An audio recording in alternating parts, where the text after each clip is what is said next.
बिस्मिल्लाहिर्रहमानिर्रहीम। अस्सलाम वालेकुम दोस्तों, एक नए वीडियो के साथ आपको खुश आमदीद कहती हूँ। आज बहुत ही मज़े की कराची की मशहूर चना चाट बनाइए। ये बहुत ही टेस्टी बनती है, आप इसे ज़रूर ट्राई करें, आपको ये बहुत पसंद आएगी।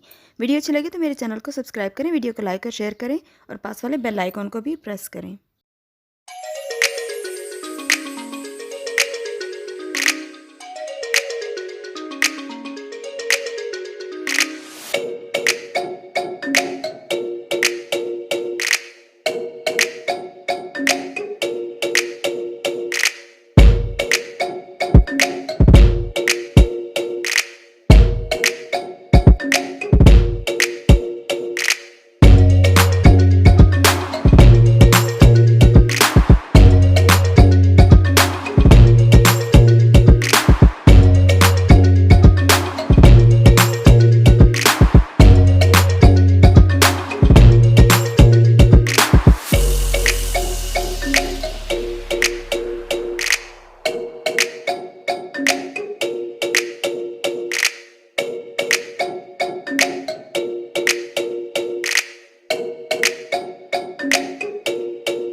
तो दोस्तों, कैसी लगी आज की कराची की मशहूर चना चाट की रेसिपी? अगर मेरी ये वीडियो आपको पसंद आई है तो मेरे चैनल को सब्सक्राइब करें, वीडियो को लाइक और शेयर करें अपनी फैमिली और फ्रेंड्स के साथ और पास वाले बेल आइकन को भी लाजमी प्रेस करें।